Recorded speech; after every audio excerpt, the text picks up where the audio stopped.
Well, good night, girls. Sleep tight. I'll see you in the morning. Merry Christmas. Merry Christmas and good night. Good night. Merry Christmas to you, too. Okay, baby girl. Tomorrow's a big day and everyone else is already in bed asleep, so it's time for us to go to bed, too. I can't see. What was like for Christmas? Ho, no. I know how excited you are. I'm excited, too, but Santa won't come until everyone's sound asleep. And you want Santa to come, don't you? Yes, I do. But I don't fall asleep. Then nobody will get presents tomorrow. Oh, don't worry. I've got an idea to help you fall asleep, and maybe you can have sweet dreams about Christmas, too. You do? What is it? How about I read you a Christmas poem? It's been read to children like you on Christmas Eve for many, many years. A poem? From the olden days? That sounds boring. It won't be boring, I promise. It's a poem that's a story about a Christmas night a long time ago, and it was always read to me on Christmas Eve night when I was a baby, and I loved it. I know you'll love it too. Well, okay, you say so. Now you're in the Christmas spirit. Are you ready? Yeah, I guess. Let's hear it. Okay. 'Twas the night before Christmas, went all through the house. Not a creature was stirring, not even a mouse. Stalling? Was a mouse making pancakes or something? Pancakes? What? What made you think a mouse would be making pancakes? You said stalling! Oh no, not stirring like pancake batter. Stirring also means waking up or still being awake. I knew that. Do go on. Thank you. The stockings were hung by the chimney with care, in hopes that St. Nicholas soon would be there. You say Nicholas. St. Nicholas is Santa Claus. Why don't they just call him Santa Claus? It's just a different way of calling him the same name, like John and Jonathan, or Sam and Samantha. Ooh, I get it. Keep going. Okay. The children were nestled, all snug in their beds, while visions of sugar plums danced in their heads. What are sugar plums? Why were they dancing in their heads? Sugar plums are a kind of candy, and dance in their heads means the children were dreaming about them. That sounds like a great dream. Yes, it does. Shall I? Oh, yes. Do continue. Where were we? Oh, yes. Had just settled down for a long winter's nap. Cap? Why are you wearing hat to bed?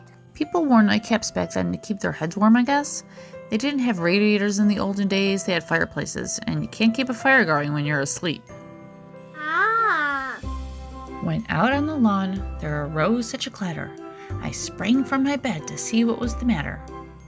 Way to the window, I flew like a flash, tore open the shutters, and threw up the sash. You flew up? Oh, no. It means open the window. Oh, phew. The moon on the breasts of the new fallen snow gave a luster of midday to objects below.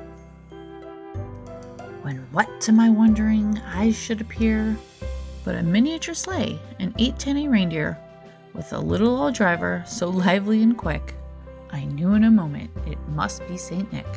Now Dasher, now Dancer, now Prancer and Vixen, on Comet, on Cupid, on Donder and Blitzen. Oh, are those my names? Yep. I really like them. Yeah, me too. As dry leaves before the hurricane fly when they meet with an obstacle mount to the sky, so up to the house the coursers they flew, with a sleigh full of toys and St. Nicholas too. And then in a twinkling I heard on the roof the prancing and pawing of each little hoof. As I drew in my head and was turning around, down the chimney St. Nicholas came with a bound. He was dressed all in fur from his head to his foot, and his clothes were all tarnished with ashes and soot. Bundle of toys he had flung on his back, and he looked like a peddler opening his pack. His eyes, how they twinkled, his dimples, how merry. His cheeks were like roses, his nose like a cherry. What? Did he really have a cherry for his nose? No, it just means his face was all pink because it was cold outside.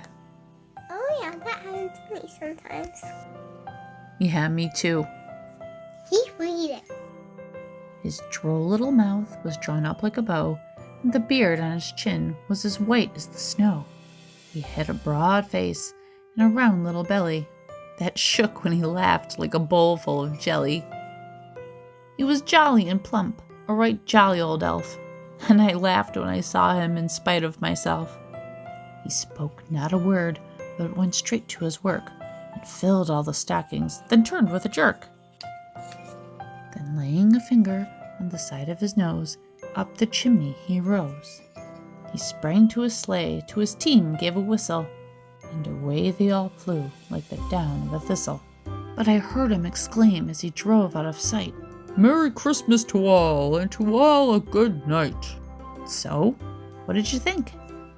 Oh, very good Santa voice. Not my Santa voice, the story. That was the best Christmas story ever. Okay, I'll practice that more later. For now, though, it's lights out. Tomorrow's Christmas, don't forget. Good night. Merry Christmas. Merry Christmas, baby girl.